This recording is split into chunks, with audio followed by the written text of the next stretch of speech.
नमस्कार मित्रांनो, स्वागत आहे तुमचं स्टार बायोग्राफी हब या आपल्या यूट्यूब चॅनलवर। आज आपण जाणून घेणार आहोत अभिनेते निखिल चव्हाणबद्दल। निखिल चव्हाण जन्म 29 मे 1992 पुणे महाराष्ट्र। त्यांनी आपले शालेय आणि महाविद्यालयीन शिक्षण पुण्यातूनच पूर्ण केले। कॉलेजमध्ये असल्यापासूनच त्यांना अभिनयाची आणि नाटकांची प्रचंड आवड होती।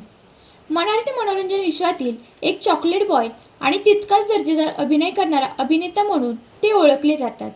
निखिल चव्हाण यांनी आपल्या करिअरची सुरुवात व्यावसायिक नाटकातून आणि छोट्या मोठ्या भूमिकांमधून केली। त्यांना खरी ओळख आणि लोकप्रियता टेलिव्हिजन मालिकांमुळे मिळाली। लागीरच झाले झी मराठीवरील या अत्यंत लोकप्रिय मालिकेने निखिल यांना घराघरात पोहोचवले। या मालिकेत त्यांनी विक्रम विक्या या फौजीच्या मित्राची भूमिका साकारली होती। मुख्य नायक आजा याचा खंबीर मित्र म्हणून त्यांची भूमिका प्रेक्षकांना खूप आवडली। या मालिकेतील त्यांच्या ग्रामीण लहेजाला आणि संवादाला मोठी पसंती मिळाली। लागीरच झालं जीच्या यशानंतर निखिल चव्हाण मुख्य भूमिकेत दिसले कारभारी लय भारी या राजकीय पार्श्वभूमी असलेल्या मालिकेत। त्यांनी राजवीर ही मुख्य भूमिका साकारली। एक तरुण डॅशिंग आणि गरिबांचा कैवारी असलेला नेता त्यांनी उत्तम प्रकारे पडद्यावर उभा केला। या मालिकेतील त्यांची आणि अभिनेत्री अनुष्का सरकटे यांची केमिस्ट्री खूप गाजली। झी मराठीवरील कारभारी लय भारी या मालिकेत निखिल चव्हाण याने राजवीर आणि अनुष्का सरकटे हिने प्रियंका ही मुख्य भूमिका साकारली होती। मालिकेत त्यांच्यावर चित्रित झालेली लग्नाची दृश्य आणि त्यांची पडद्यावरील केमिस्ट्री प्रेक्षकांना इतकी आवडली की खऱ्या आयुष्यातही ते एकमेकांच्या प्रेमात पडले आणि नुकतेच दोघे लग्नबंधनात अडकले आहेत। मालिकेच्या शूटिंग दरम्यान आणि त्यानंतरही निखिल आणि अनुष्का खूप चांगले मित्र राहिले आहेत। ते अनेकदा सोशल मीडियावर एकमेकांसोबतचे रील किंवा फोटो शेअर करायचे, परंतु त्यांनी नेहमी स्पष्ट केले होते की ते फक्त खूप चांगले मित्र आणि सहकलाकार आहेत।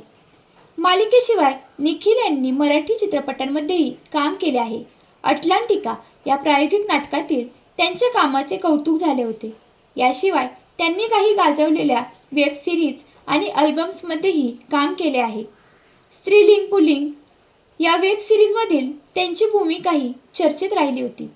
एका बाजूला लागीरच झाले झी मधील साधा सरळ गावरान तरुण आणि दुसऱ्या बाजूला कारभारी लय भारी मधील कडक राजकारणी अशा दोन्ही टोकाच्या भूमिका त्यांनी लीलया पेलल्या। निखिल आपल्या फिटनेसबाबत प्रचंड जागरूक आहे। सोशल मीडियावर ते अनेकदा आपले वर्कआउट व्हिडिओ शेअर करत असतात। तरुण वर्गात विशेषतः तरुणींमध्ये निखिल चव्हाण यांची मोठी क्रेज आहे।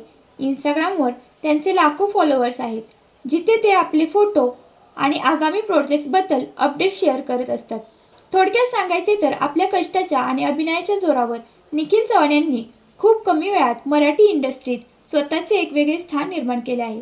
सध्या ते वेगवेगळ्या माध्यमातून नाटक, मालिका, चित्रपट प्रेक्षकांच्या भेटीस येत आहेत। तुम्हाला त्यांच्या एखाद्या विशिष्ट मालिकेबद्दल, चित्रपटाबद्दल किंवा आगामी प्रोजेक्ट्सबद्दल अधिक जाणून घ्यायला आवडेल का? कमेंट करून नक्की सांगा। व्हिडिओ आवडला असेल तर व्हिडिओला लाईक करा, चॅनलला सबस्क्राईब करायला विसरू नका।